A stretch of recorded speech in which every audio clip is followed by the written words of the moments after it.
Want to know the truth about opening your third eye? In this video, I will lay it all out for you. First of all, I will explain to you why we don't see. Then I will tell you the reason it's easier for some people more than others.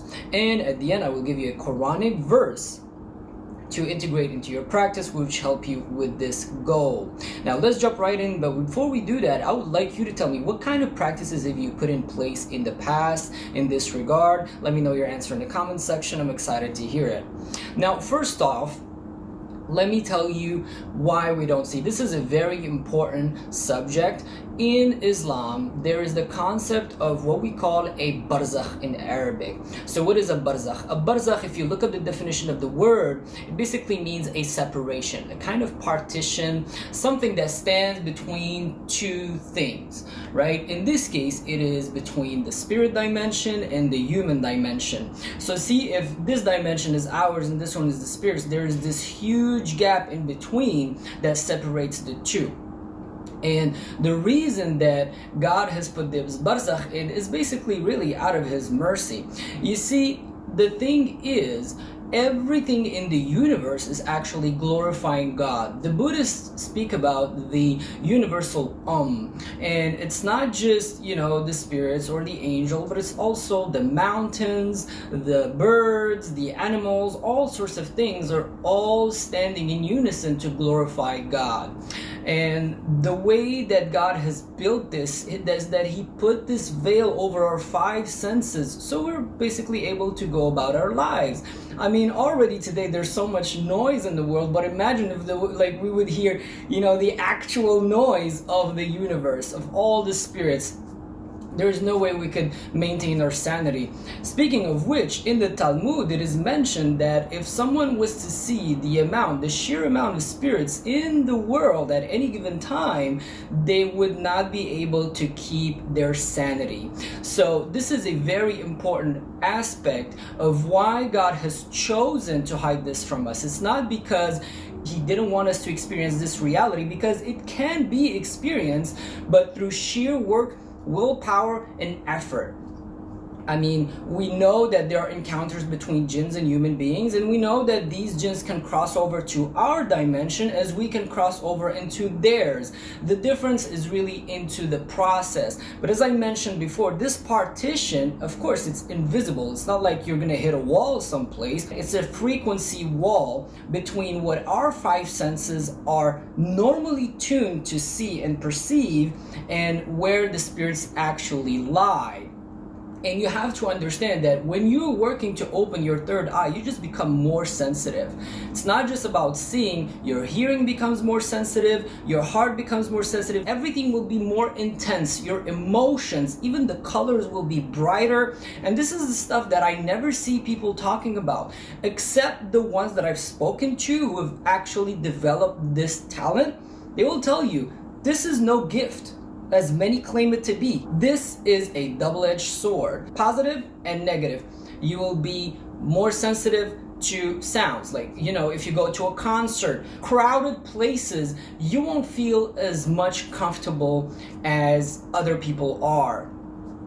Especially when it comes to sound, guys. I mean, sight is like the last stage, but sound, you become sensitive. That's the word. It is sensitivity. So good or bad, and this hyper violent world, sexualized everything, just the songs that are in the popular culture, the lyrics, the movies, all the gore, all the blood. So this is not something that has been experienced just by me, but also other people that I have spoken to.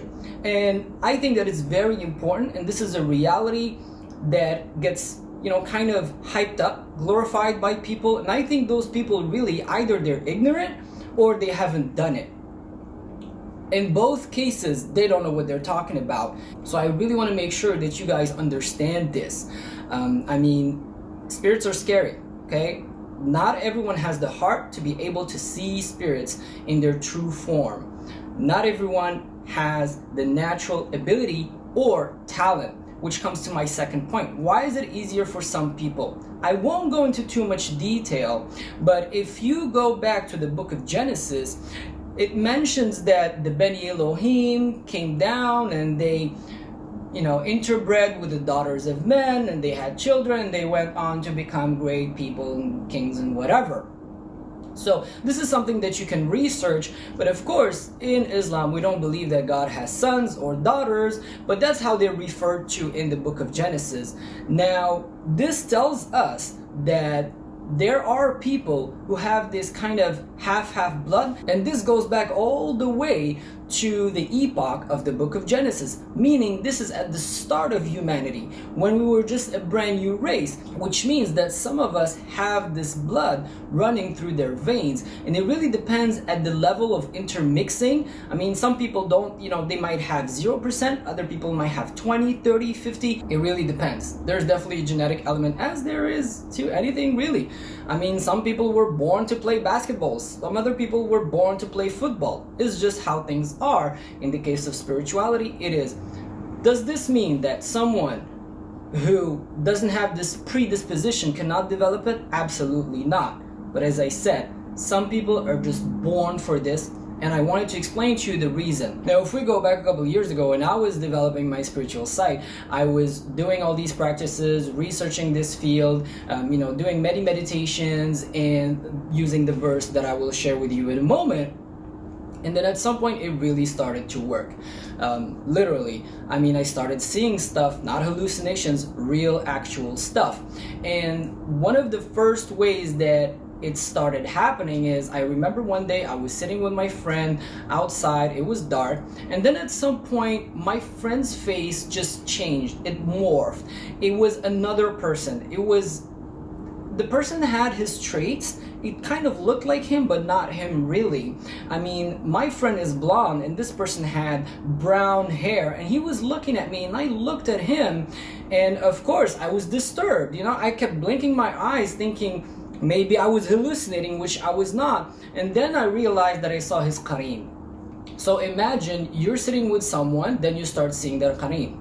No big deal there. Imagine it's a loved one. Imagine it's your partner. Imagine it's a friend. Imagine that qareen is actually a shaitan, a Satan, a demon in the Christian sense. And I'm going to give you another example about this. One of my friends who is a Hindu, he was doing other practices to raise his kundalini and open his third eye. So completely different backgrounds, completely different beliefs, but same end result. And he told me about, this day that he was doing it for a couple months, and he was serious about it and very perseverant.